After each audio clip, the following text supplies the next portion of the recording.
The past few days I've been messing with this 2002 Nissan Altima with a 2.5. The history behind this, used car guy again, bought this, it didn't run. When I got it here, I realized that there was a lot of oil pretty much inside the cylinders. Every time I'd crank it over, the spark plugs would get saturated, and I'd pull them out, clean them, blow everything out, put it back in, crank it over, same thing. Kept filling up with something that wouldn't burn. Turned out to be diesel fuel. As you can see, I have a little hand pump. The fuel tank is accessible through the back seat. To get to the fuel pump, we pulled it out and just pumped out about 5 gallons of whatever.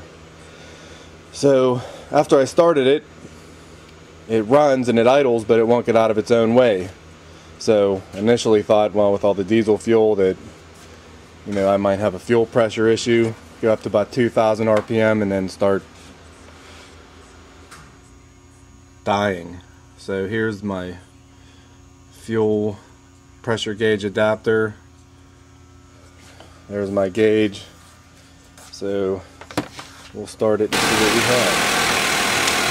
When it's running, you can see I have about 48. I think the spec was like 48 to 51. So I'm pretty close.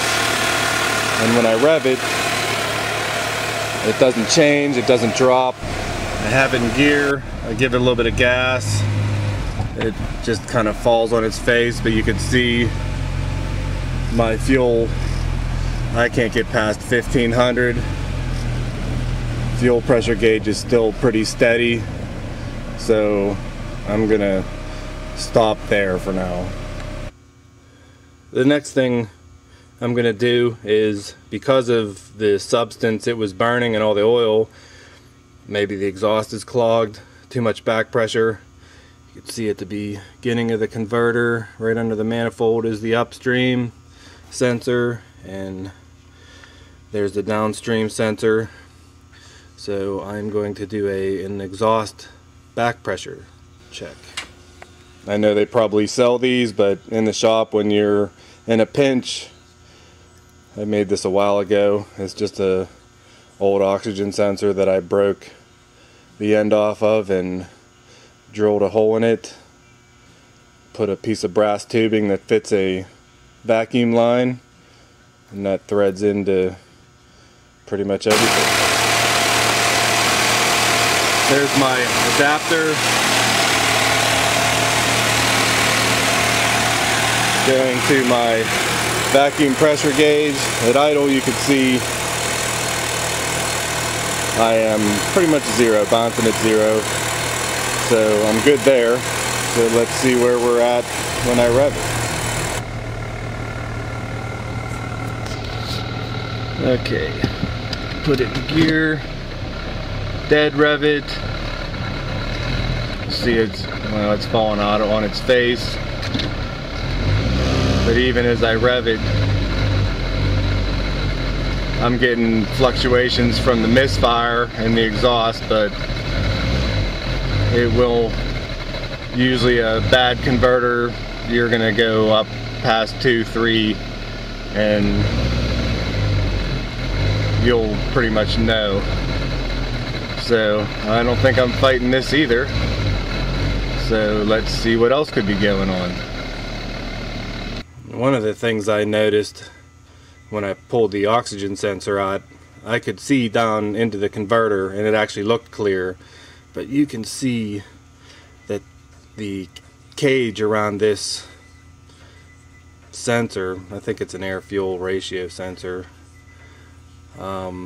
it's pretty much gone, and it kind of looks like evidence of it running really hot, and it pretty much burnt the cage off of it. Funny thing is it seems to still work. It follows the rear one. So I'm going to head towards fuel control. Decided to drive this, at least attempt to drive the car. It won't get out of its own way.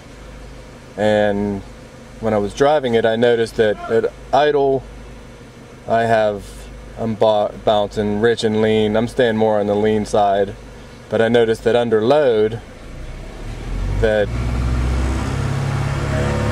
it just went lean and it stayed lean.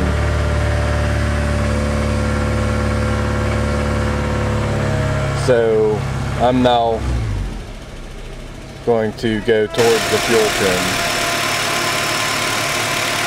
After seeing what I saw on the scan tool, I am back probing the mass airflow sensor with my lab scope and a good ground. You can see the signal looks not too bad. Let's see what it does under load. Okay, back in the car. And there is my mass airflow. As I try to give it fuel, you can see it will not increase as airflow. It goes up a little bit.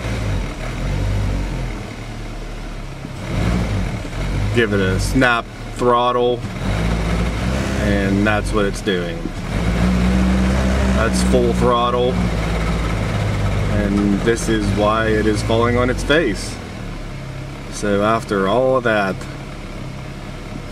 I'm gonna get a mass airflow sensor. I'll show you a good one.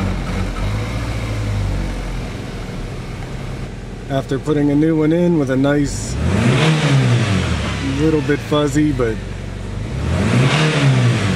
I put a used one in from the junkyard. It works fine.